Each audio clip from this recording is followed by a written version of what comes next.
有人说，中国最像油画的地方在福建。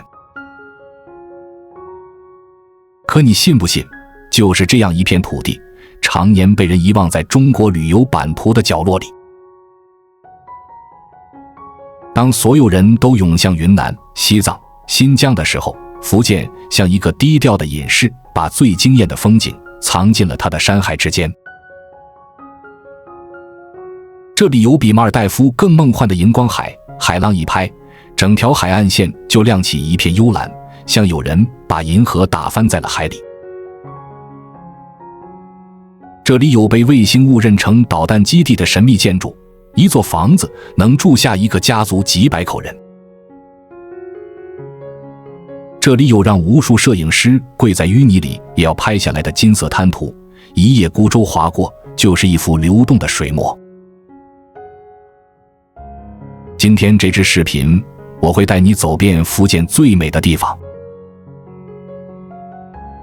我敢跟你打个赌，看到一半的时候，你会忍不住按下暂停，默默地把它加进自己的旅行清单，而看到最后那个地方背后的故事，你的眼眶可能会悄悄地红。这是一场长达1小时的旅程，有震撼的风景，更有藏在风景背后那些让人心头一热的故事。我只求你一件事，一定要看到最后，因为最美的、最动人的，我永远压在最后。准备好了吗？我们出发。这里是爱旅游频道，记得按赞、订阅并打开小铃铛，这样您就不会错过我们的新视频。如果你有想看的内容，欢迎在评论区留言。第18名，齐达村。我们的旅程从一座几乎不为人知的千年小渔村开始。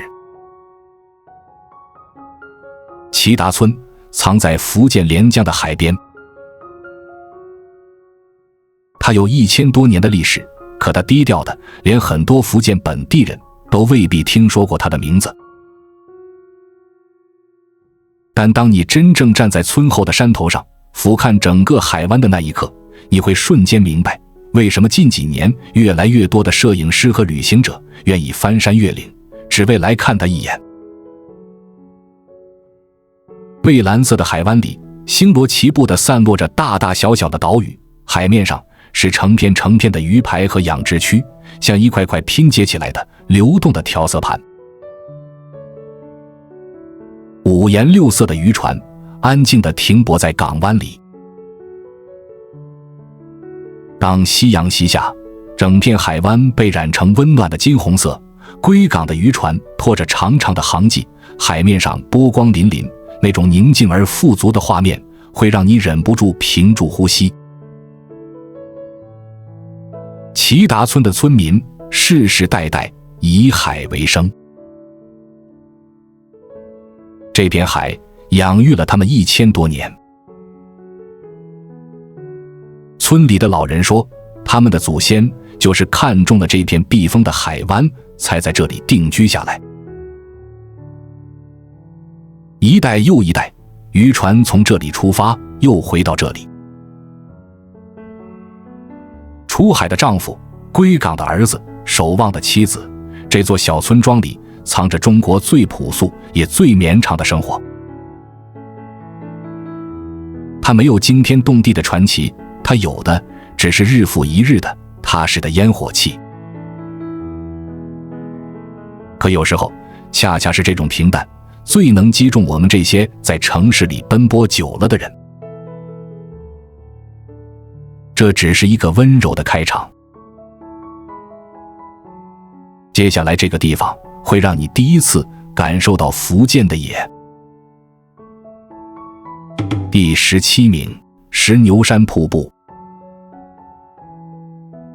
如果说齐达村是温柔的，那么石牛山展现的就是大自然原始的、不加修饰的力量。石牛山藏在福建德化的深山里，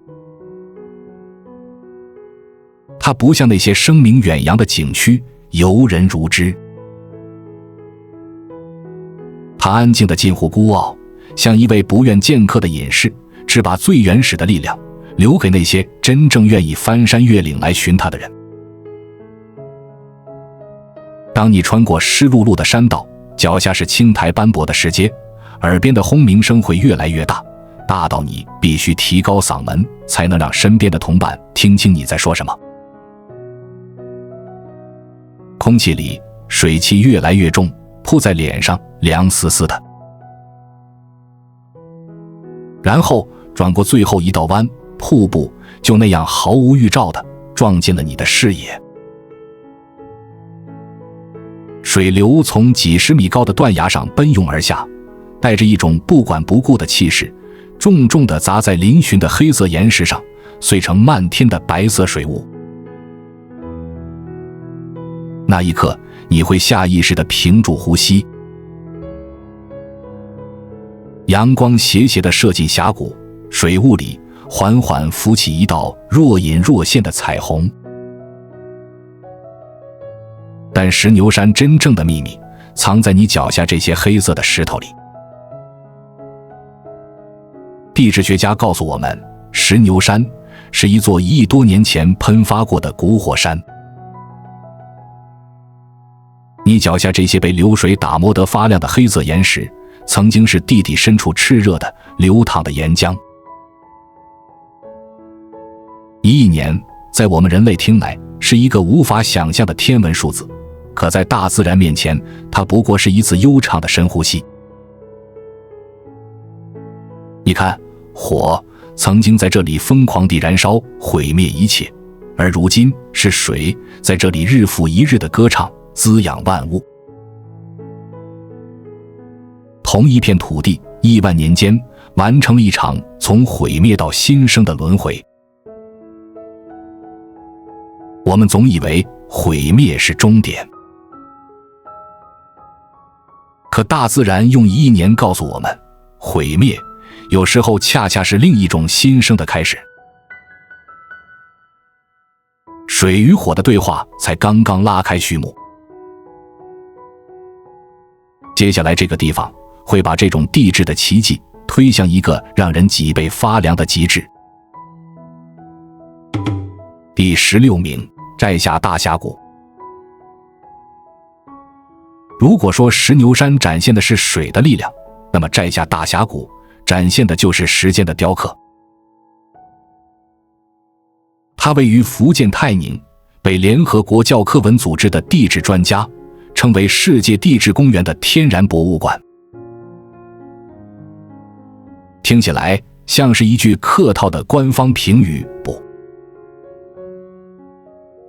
当你真正走进去，你才会明白，这句话其实已经说得相当克制了。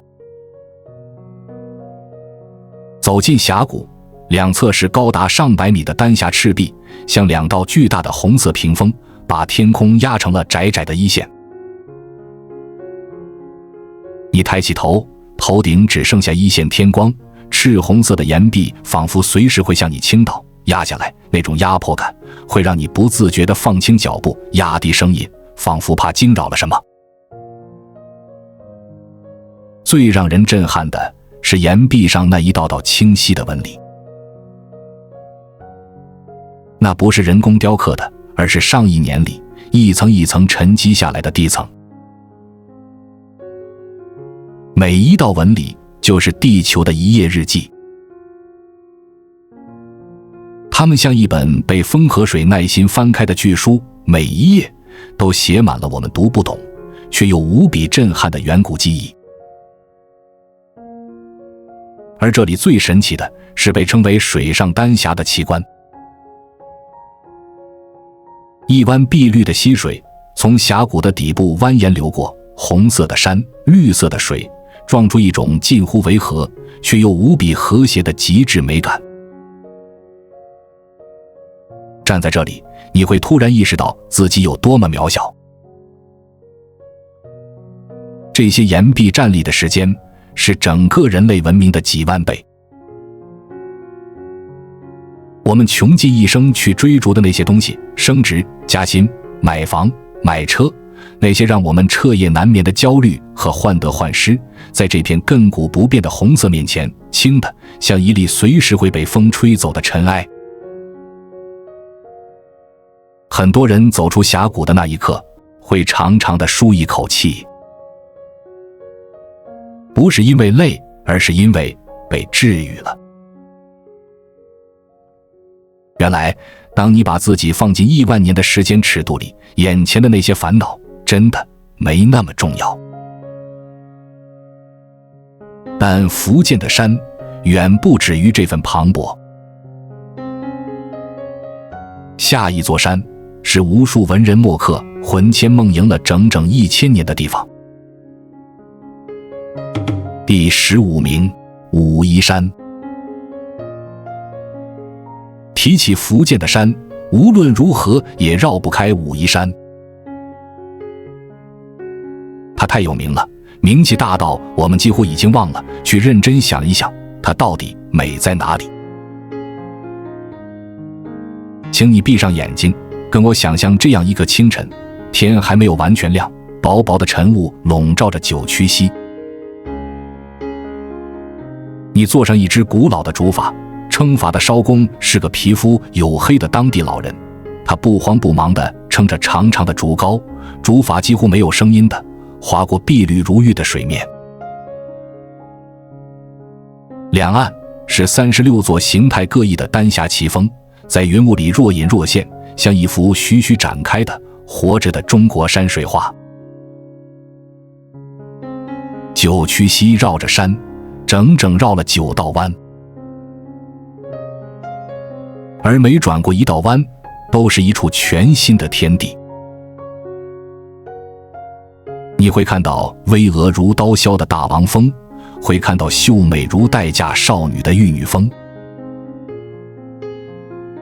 当地流传着一个凄美的传说，大王和玉女本是一对相爱的恋人，却被一个铁板怪从中阻隔，化作了2座隔水相望的山峰，永远无法相拥，只能日日夜夜隔着这条九曲溪深情对望。你看，中国人连一座山都要赋予它一段刻骨铭心的爱情。但武夷山真正的灵魂其实不在山上，而在那一缕茶香里。这里是大红袍的故乡，在一处叫九龙科的悬崖峭壁上，至今还顽强地生长着6株母树大红袍，它们已经在这片崖壁上活了300多年。在那个物资极度匮乏的年代，这区区几株茶树曾被派专人武装看守，产出的茶叶被列为珍贵的国礼。一杯正宗的武夷岩茶入口，先是一丝微苦，然后回甘，喉咙深处会缓缓回荡起一股说不清道不明的独特韵味。当地人给它取了一个极美的名字，叫岩谷花香。而真正给这座山注入文化灵魂的，是一个叫朱熹的人。800多年前，这位影响了中国近1000年的大思想家，在武夷山隐居讲学了将近半生。他在九曲溪畔写下那句流传千古的诗：问渠哪得清如许，为有源头活水来。1000年来，无数的读书人沿着这条九曲溪溯流而上，他们寻的早已不只是眼前的风景，更是一种能安顿自己心灵的源头活水般的力量。山水养育人的身体，文脉滋养人的灵魂。武夷山的故事讲完了，可福建的水还藏着更让人惊叹的篇章。第14名，泰宁大金虎家甘露岩寺。离开武夷山，我们继续在泰宁的群山里穿行，来到一片被群山温柔环抱的湖泊大金湖。这是一片很特别的湖，湖水是那种深邃的几乎不真实的翡翠绿，绿得像一块上好的玉。你乘船游湖，会惊讶地发现，两岸那些红色的丹霞山峰，仿佛是直接从水里生长出来的。红色的山倒映在绿色的水里，船行其上，真的就像是在一幅刚刚画好、颜料还没干透的画里穿行。但大金湖最让人屏住呼吸，甚至说不出话的，是藏在湖畔一处崖壁上的甘露岩寺。请你跟着镜头慢慢抬起头，在一处天然形成的巨大岩洞里，竟然嵌着一整座古老的寺庙。它就那样悬在半空中，稳稳当当，仿佛是从岩石里自己长出来的。而最让所有建筑学家都为之震撼的是，整座寺庙的木质结构，据说没有用上一颗铁钉。当年的工匠们巧妙地利用了岩洞天然的逸散之形，用一根粗大无比的柱子作为核心，稳稳地支撑起了整片层叠的楼阁，形成了一柱插地、不假片瓦的千古奇观。一根柱子撑起一座寺，撑了将近1000年。这座寺始建于宋朝，近1000年来，地震来过，台风来过，无数的岁月从他身边流过，却没能撼动他分毫。更让中国人骄傲的是，据建筑史学界的研究，日本一座举世闻名的清水寺，它那著名的悬空建筑结构，正是受了甘露岩寺这种工艺的深刻启发。当年那些没有名字的中国工匠，他们没有精密的图纸，没有现代的钢筋水泥，他们只凭着一双布满老茧的手和一颗对天地神明的敬畏之心，硬是把人类的信仰一寸一寸地钉进了这片陡峭的悬崖。千年不倒，靠的从来都不是那一颗看得见的钉子，而是那一颗看不见的虔诚的人心。看完了悬崖上的人间奇迹，接下来我要带你去看一座漂浮在大海上的、会在夜里流泪的城市。第13名，平潭岛。平潭是福建大陆距离台湾最近的地方，两岸最近的直线距离只有68海里。白天的平潭有一种福建版小垦丁的清新明媚，海水蓝的透明，沙滩白的细软，而最让你移不开眼的是那一座座用大石头垒成的房子，这就是平潭独有的石头厝。海岛上常年风大，先民们没有别的办法，只能就地取材，把一块块沉重的花岗岩一块叠一块垒成坚固的能扛住12级台风的房屋。它们层层叠叠地铺在山坡上，远远望去，在阳光下像一座色彩斑斓的童话里的石头城。每一块石头里都藏着海岛人对抗大自然的最朴素的智慧。但平潭真正封神，让无数人不远千里赶来的是它的夜晚。每年的特定季节，当夜幕完全降临，海面一片漆黑的时候，平潭的海岸线会突然亮起一片梦幻的不像人间的蓝色荧光。它随着海浪一波一波缓缓地涌上沙滩，在黑暗里悠悠地发光，美得让人心头发颤。这就是被称为蓝眼泪的世界级奇观。它的真身其实是一种叫夜光藻的会发光的浮游生物。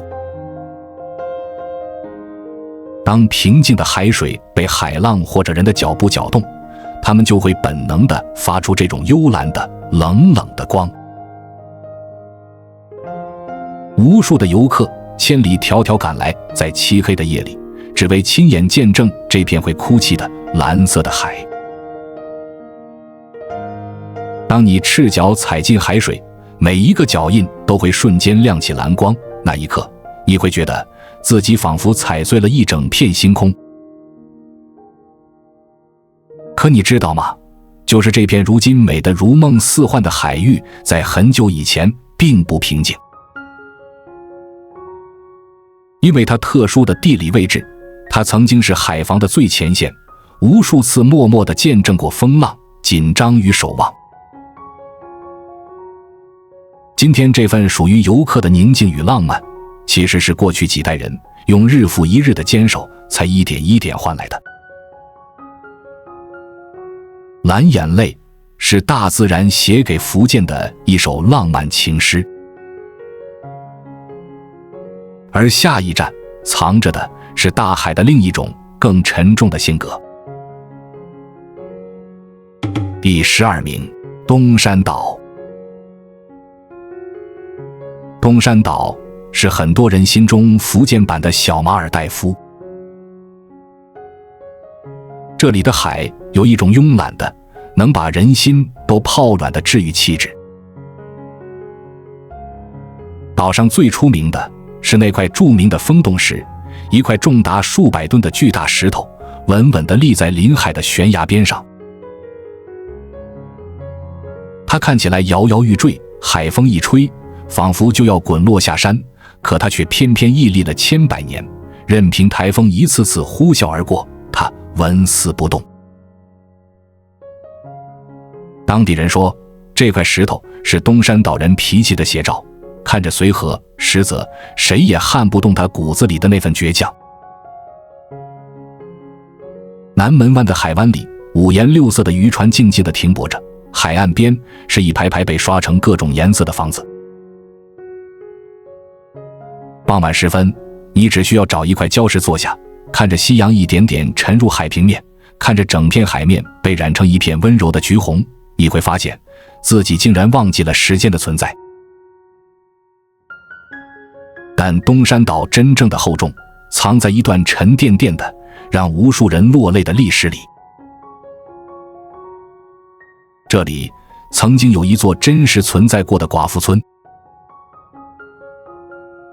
上个世纪那个特殊的年代，因为一场突如其来的变故，村里几乎所有的青壮年男人在一夜之间被迫离开家乡，渡海远去，从此天各一方。他们留下的是成群的年轻的妻子。这些女人从此开始了漫长得看不到尽头的守望。她们守着空荡荡的家，守着年幼的孩子和年迈的父母，日复一日地走到海边，望着丈夫离开的那个方向。她们守了几十年。有的人从满头青丝一直守到白发苍苍，有的人终其一生也没能等回自己日思夜想的丈夫，只能带着一辈子的思念，长眠在了这片望夫的海边。如今，海湾依旧温柔，夕阳依旧美丽。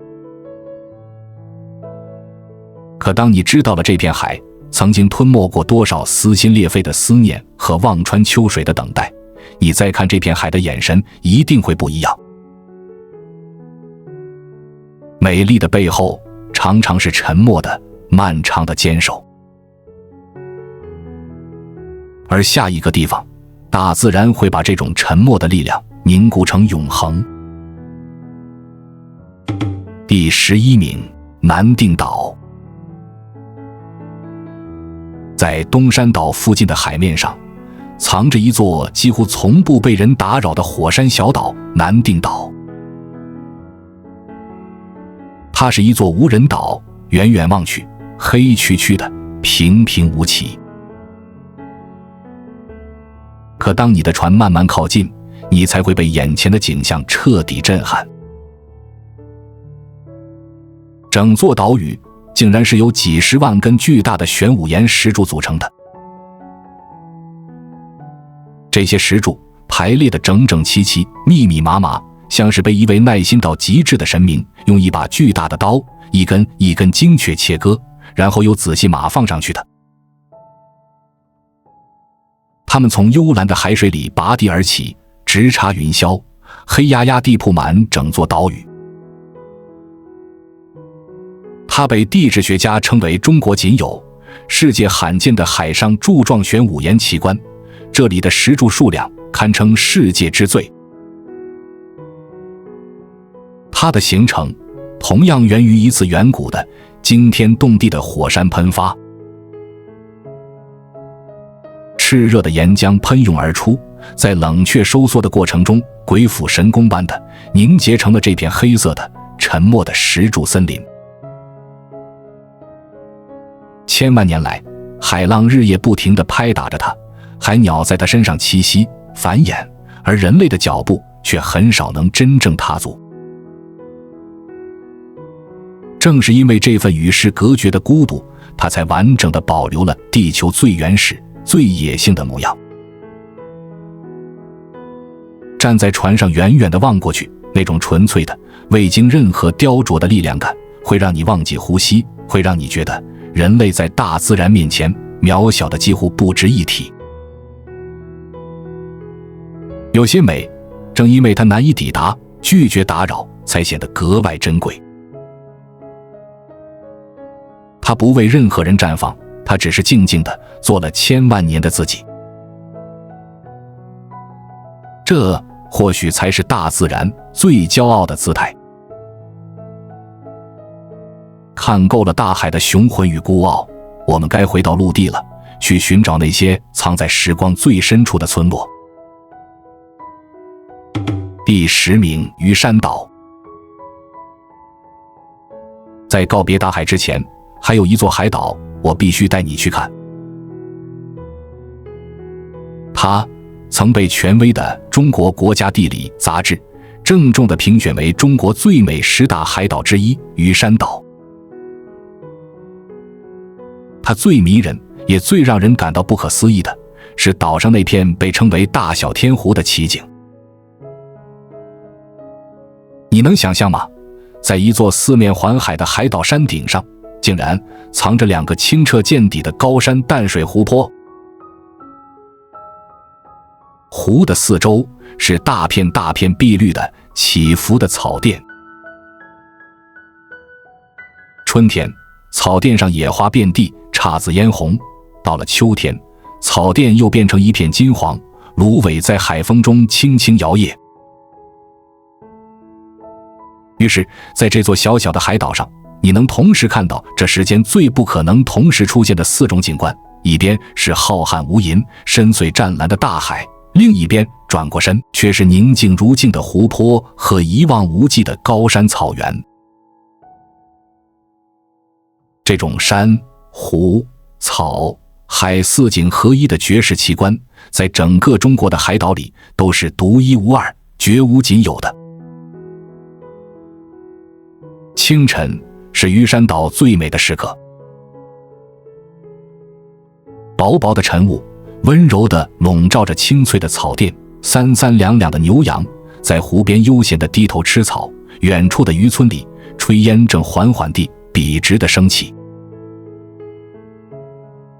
那一刻的宁静与安详，会让你觉得整个喧嚣的世界都瞬间慢了下来，你紧绷了许久的那根弦也终于可以松一松了。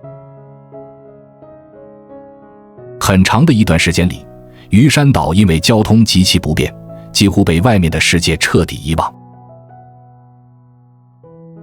但也许正是这份长久的被遗忘，才像一道天然的屏障，让它幸运地躲过了过度的商业开发，从而把这世间最纯净、最原始的美完完整整地保留到了今天。你看，有些地方，有些人慢一点，被遗忘一点，反而是一种莫大的幸运。告别了海岛，我们走进大山深处。接下来这座村庄会美到让你怀疑人生。第9名，陈厝村。陈厝村藏在福建宁德平南县的深山之巅，它有一个美得不像话的名字，叫云端上的古村。这个名字没有一丝一毫的夸张。整座村子建在海拔上千米的悬崖边上，一年里的大部分时间都被厚厚的云海温柔地包裹着。清晨，当你睡眼惺忪地站在村口的观景台上，你会被眼前的景象惊得彻底清醒。脚下是翻滚的一望无际的云海，远处的山峰只露出小小的尖顶，像一座座漂浮在牛奶里的孤岛。然后你静静地等，等那第一缕阳光从云海的尽头喷薄而出，刺破层层云雾，把整片白色的云海瞬间染成金红色、玫瑰色。那一刻，光从云的缝隙里倾泻下来，洒在你的脸上，你会真切地、毫不怀疑地觉得自己就站在了天堂的入口。很多专程赶来的摄影师说，为了这一刻，他们在寒风里等了整整一夜，值了。而当云海散去，露出的是几十座有着上百年历史的黄土夯墙老房子，它们错落有致地，仿佛随时会滑落一般，挂在陡峭的山坡上。村里鸡犬相闻，家家户户的烟囱里升起袅袅的炊烟。但这座村庄也曾经历过几乎死去的危机。曾经，因为它太过偏僻、太过贫穷，出行只能靠2条腿走几个小时的山路，这里的年轻人一个接一个地，头也不回地走出了大山。村子眼看着就要空了，死了，只剩下走不动的老人，守着一栋栋人去楼空的老屋。是这片惊艳了世界的云海，在最后的时刻，把游客和摄影师吸引了进来，也把宝贵的生机重新带回了这座古老的、奄奄一息的村庄。如今，年轻人开始回来了，他们开起了民宿，做起了向导，守着祖辈的房子，也守住了那片云海。你看，最美的风景，有时候恰恰是因为它被这个匆忙的世界遗忘得足够久。而它的重生告诉我们，只要根还在，就总有等来春天的那一天。陈桥村美在那变幻莫测的云端，而下一座村庄美在它流淌了700年从未断绝的人间烟火里。第8名，桂峰古村。桂峰村被人们誉为山中李窟，云下仙境。它静静地卧在福建尤溪县的群山之中，一条清澈见底的小溪穿村而过，日夜流淌，像这座村庄不曾停歇的脉搏。桂峰村最迷人的地方，在于它近乎奇迹般的完整保留了明清2代的古建筑群。青色的瓦，黄色的土墙，高高翘起的马头墙，层层叠叠地依着山势自然地铺展开来。走在村里高低起伏的石板路上，你会有一种强烈的穿越回几百年前的恍惚感，仿佛下一个转角就会遇见一位身着长衫、手捧书卷的古代书生。而桂峰村一年中最动人的时刻是金秋。每到秋收时节，家家户户的屋顶上、窗台上、晒台上都晒满了金黄的稻谷、火红的辣椒、橙色的柿子和南瓜。整座古色古香的村庄在这一刻被铺成了一幅温暖到极致的关于丰收的巨幅油画。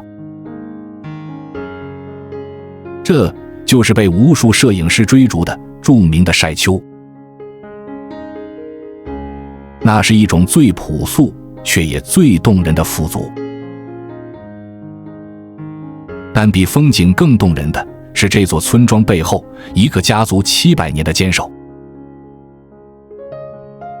桂峰村的蔡氏家族在这里繁衍生息，已经整整700多年了。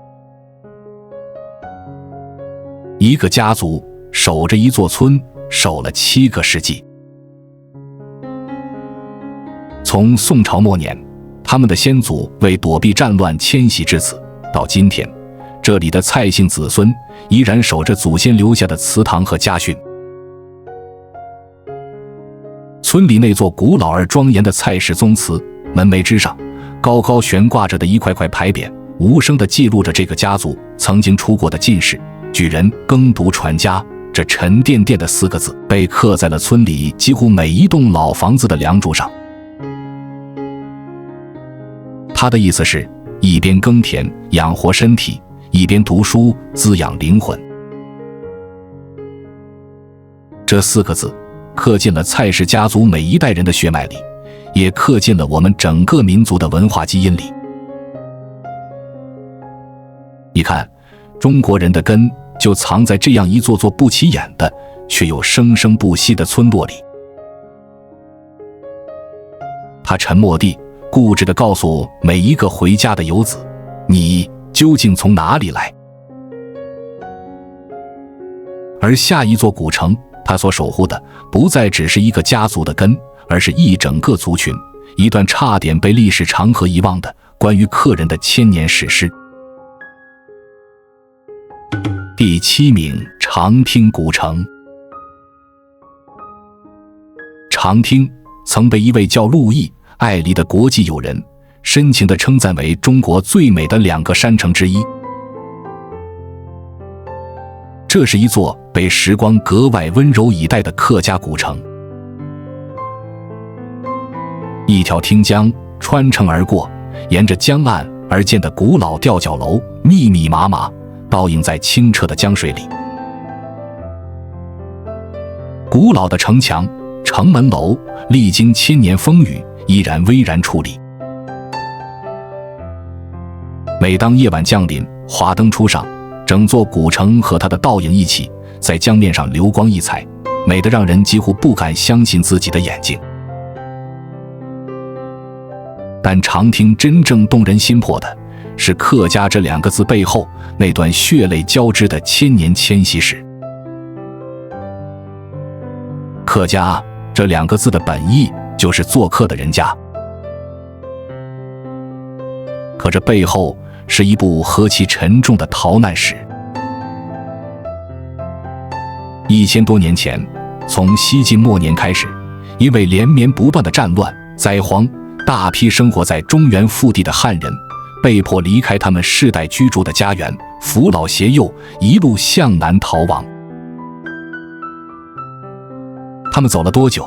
他们走了几百年，经历了几次大规模的迁徙。他们翻过一座座大山，趟过一条条大河，亲人在路上倒下，孩子在路上出生。最终，这群疲惫不堪的中原人在福建、广东、江西交界的这片偏远山区停下了脚步，扎下了根。也正因为他们是外来的客人，在陌生甚至充满敌意的土地上求生存，他们才变得格外的团结，格外的坚韧，也格外的近乎执拗地重视自己的文化、语言和家族的传承。他们害怕忘记，害怕自己的子孙忘记我们究竟从哪里来，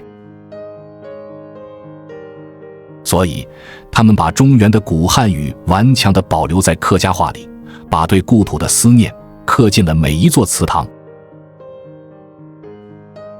长汀就是客家人最重要的聚居地和文化中心，被尊称为客家首府。当你走在古城的青石板路上，你能真切地感受到一种独特的气质，那是一个在外漂泊了1000年的族群，在历经了无数苦难之后，终于找到了自己的家园，而最终沉淀下来的那种深入骨髓的安宁与厚重。哪怕走得再远，流落得再苦，中国人也总要为自己，为自己的后代找到一个可以安顿身心的家。这份对根的执着早已深深地刻进了我们每一个人的骨子里。而接下来这个地方会把这种对家的信仰用一砖一瓦夯成一个让全世界震惊的奇迹。第6名，福建土楼。如果你只听说过福建的一个地方，那么这个地方极有可能就是它——福建土楼。请你跟着我，在脑海里想象这样一幅画面：在层峦叠嶂、与世隔绝的崇山峻岭之间，你翻过一道山梁，眼前突然出现一座又一座巨大的圆形的建筑，它们像城堡，又像是从天而降的飞碟。他们用的是这世间最普通的材料：泥土、石头、竹片和木头，可墙体却厚达1-2米，高3-4层。而最让你震惊的是，这样一座巨大的土楼里可以住下整整一个家族，几百口人。这就是被联合国列入世界文化遗产名录的福建土楼。当年据说西方国家的卫星拍下这些建筑的照片传回去后，曾一度引起轩然大波，因为他们怎么也想不明白，中国南方的深山里怎么会有这么多巨大的整齐排列的圆形建筑。他们一度严肃地怀疑，这是中国神秘的核反应堆，或者是导弹发射井。你由此就能想象土楼那种扑面而来的震撼人心的力量感。土楼同样是客家人用血泪和智慧凝结成的伟大杰作。还记得我们刚刚讲过的客家人吗？这群被迫南迁的客人，当他们历经千辛万苦，终于在这片陌生的甚至充满敌意和野兽的土地上停下来时，他们要面对的是当地的排挤，是土匪流寇的劫掠，是猛兽的侵袭。怎么办？于是聚族而居的客家人迸发出了惊人的智慧，他们把自己的家直接建成了一座坚不可摧的军事堡垒。那厚达1-2米的土墙是用糯米、红糖、蛋清和泥土反复夯筑而成的，坚硬如铁，不仅能防火、防震，还能抵御攻击。1楼、2楼对外不开窗，只在高处留下小小的瞭望孔。大门一关，整座土楼就成了一个能自给自足、共同御敌的独立的微型王国。而走进土楼的内部，你看到的又是另一番温暖动人的景象。一座土楼里，一个家族的几百口人共用着中间一口公用的水井，共享着一个庄严的祖堂。家家户户的房间大小、格局几乎一模一样，体现着客家人人人平等的朴素理想。孩子们在中间的天井里追逐嬉闹，妇女们在井边一边洗衣一边家长里短，老人们坐在廊下慢悠悠地抽着旱烟。几百号人守着同一个家族的家训，过着同一种相亲相爱的日子。你说这哪里仅仅是一座建筑，这分明是中国人关于家的全部信仰，被一砖一瓦、一寸一寸地夯进了这片厚重的泥土里。它向全世界庄严地宣告，中国人最坚固的城墙从来都不是石头筑成的，而是那血浓于水、打断骨头连着筋的亲情。土楼守住了一个家族的安宁，而下一个地方，它所守住的是我们整个民族最深沉、最朴素的乡愁。第5名，霞浦滩涂。霞浦被誉为中国最美的滩涂，是全世界无数摄影师一生都梦想朝圣一次的地方。霞浦的美是一种永远不会重复的动态的美，它随着光线，随着潮水，随着季节无时无刻不在变换。退潮的时候，广袤无垠的海图裸露出来，在清晨或者黄昏柔和的阳光斜射下，泛起一层金色的油画般的光泽。一道道海水退去后留下的水流痕迹，像是大地袒露出来的血管和纹理，在图面上勾勒出一幅幅天然的、抽象到极致的画作。这时，如果恰好有一位渔民撑着一叶竹排，从那片金色的光带里缓缓归来，他的身影会被夕阳拉得很长很长，定格成一幅震撼人心、足以让人热泪盈眶的剪影。涨潮的时候，又是另一番景象。一根根用来固定渔网的竹竿，组成了大片的紫菜海带养殖区，它们浮在波光潋滟的水面上，在漫天的霞光里如梦如幻，宛如仙境。但是，请你一定要记住一件事，这片美得像油画一样，让你忍不住惊叹的滩涂，它的背后是真实的、辛劳的，甚至有些残酷的生活。在我们镜头里，那每一道诗意的金色光带里，都有一个渔民正弯着腰，在墨西的淤泥里艰难地劳作的身影。他们凌晨3、4点就要踏着星光出海，日落之后才拖着疲惫的身体归来。他们在又黑又臭的淤泥里讨生活，养育着一家老小。我们眼中如诗如画的风景，恰恰是他们脚下沉重而真实的现实。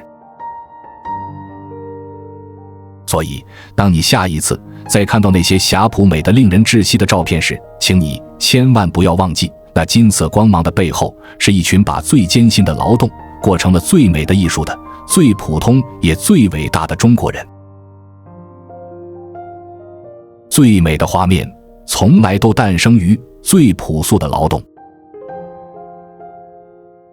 风景的尽头是人，而人的尽头是脚下这片生我养我的土地。我们的旅程即将到达最深情、最温柔的部分。第4名，太木山。太木山巍然屹立在福建的东北角，它三面环海，因为常年云雾缭绕，被人们称为海上仙都。太木山最神奇的是那满山遍野、形态万千的花岗岩石峰。亿万年的风吹雨打，海水侵蚀，像一位技艺超群的雕塑大师，把这些坚硬的巨石雕琢成了各种惟妙惟肖的形态，有的像一位拄着拐杖的慈祥老人，有的像一只栖息的雄鹰，有的像一艘正要扬帆远航的大船。每当云雾涌起，这些石峰在乳白色的雾气里时隐时现，一真一幻，真的就宛如神仙居住的洞天福地。而太老这个名字本身就藏着一个无比温柔的传说。相传，在遥远的上古时期，这座山下住着一位以种兰草为生的老母亲，人们都叫她兰姑。她心地无比善良。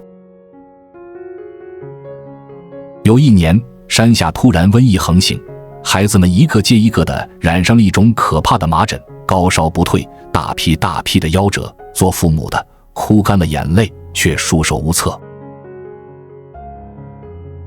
兰姑看在眼里，急在心里。她日夜寻找，最终在山上发现了一种绿色的茶树。她把茶叶采下来，煮成茶汤，一家一家的送去，给那些濒死的孩子喂下。奇迹发生了，喝了茶汤的孩子高烧渐渐退去，竟然一个个的活了过来。就这样，兰姑用这小小的一片茶叶救活了无数的孩子。后来，兰姑得道升天。人们为了永远地感念他的恩德，就把这座山命名为泰姆山，意思是伟大的母亲之山。而那种当年救命的绿茶，经过后人的不断改良，就成了后来名扬天下的福鼎白茶。你看，福建的每一座名山背后，似乎都站着一位默默守护人间的母亲。这片土地的山山水水之间，日夜流淌着的，正是中国人最朴素却也最伟大的情感、大爱与感恩。我们一路走来，从亿万年的地质奇观到千百年的历史厚重，而接下来这个地方会把信仰这2个字推向一个跨越国界、感动亿万人的极致。第3名，湄洲岛。湄洲岛是一座因神而生、因爱而生的岛屿。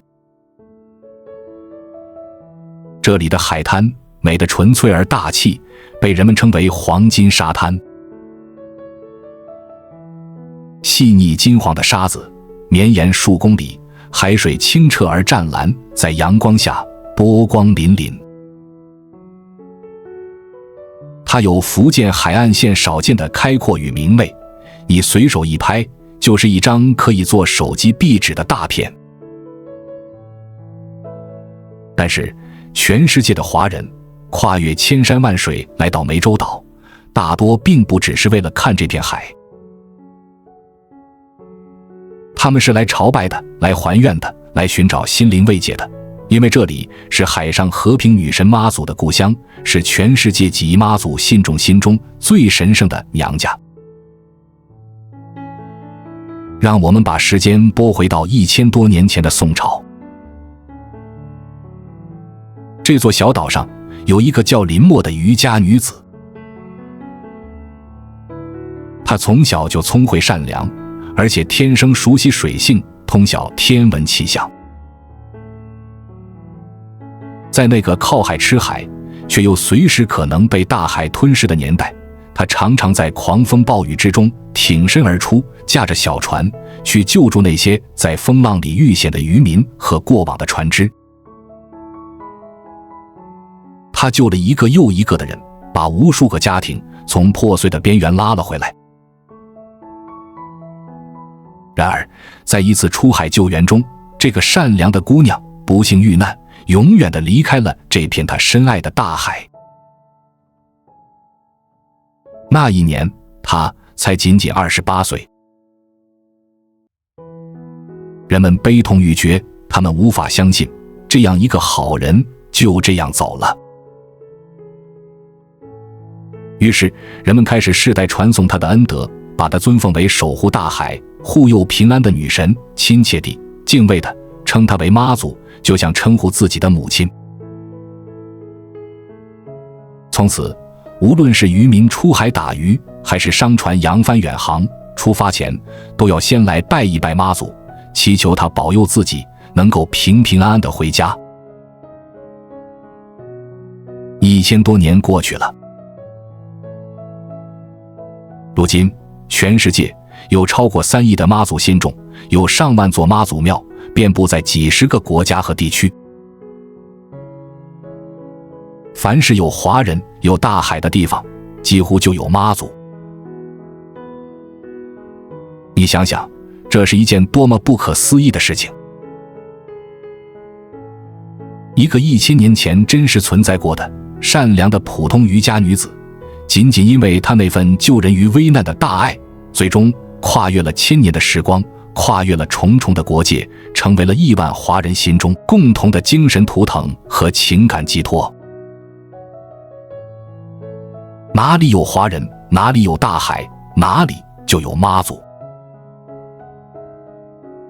这份信仰本身就是人间最伟大的奇迹，它证明了善良可以不朽。看完了这片精神的故乡，我们的旅程终于来到了那个分量最重、最让人肃然起敬的地方。第第2名，青原山。如果说前面所有的地方讲的是福建的山、海、人，那么压轴的青原山要讲的是福建曾经如何拥抱整个世界。青原山矗立在福建泉州的北郊，它本身的风景就极美，山势奇秀，泉眼遍布，云雾缭绕，自古就有闽海蓬莱第一山的美誉。但青原山真正的灵魂是山中那一座沉没了近1000年的巨大的石像老君岩。请你站到它的面前，抬起头。这是一尊用一整块天然巨石雕成的老子坐像，高达5米多，是中国现存最大、年代最久远的道教石雕。它雕于宋代，已经在这里安安静静地坐了将近1000年。你看老子那张脸，慈眉善目，嘴角微微上扬，一手平脊，一手扶膝，神态安详到了极致。近1000年来，无论山下的泉州城是繁华还是落寞，是战火还是太平，他都只是这样微笑着凝视着脚下的人间。当地有一句俗话，叫摸到老君鼻，活到120。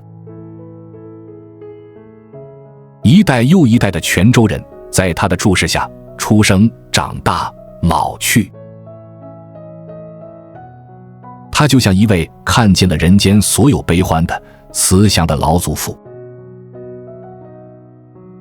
但青原山所在的泉州，他的故事远比这尊石像更加波澜壮阔。你可能很难想象，就是这座今天看起来略显安静的城市，在宋朝和元朝的时候，曾经是整个世界最繁华、最伟大的港口之一，是海上丝绸之路的起点。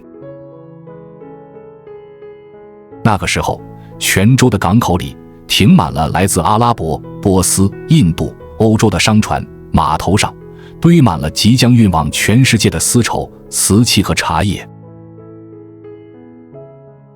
马可·波罗在他的游记里曾惊叹泉州港是世界第1大港。更让人震撼的是，因为商贸的极度繁荣，世界各地的人带着他们各自的信仰，从4面8方汇聚到了这里。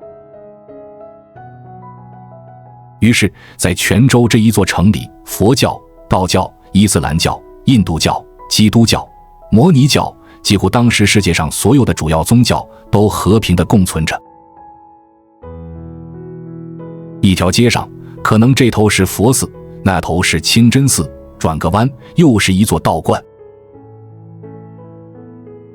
它被联合国教科文组织正式认定为宋元中国的世界海洋商贸中心。你明白这意味着什么吗？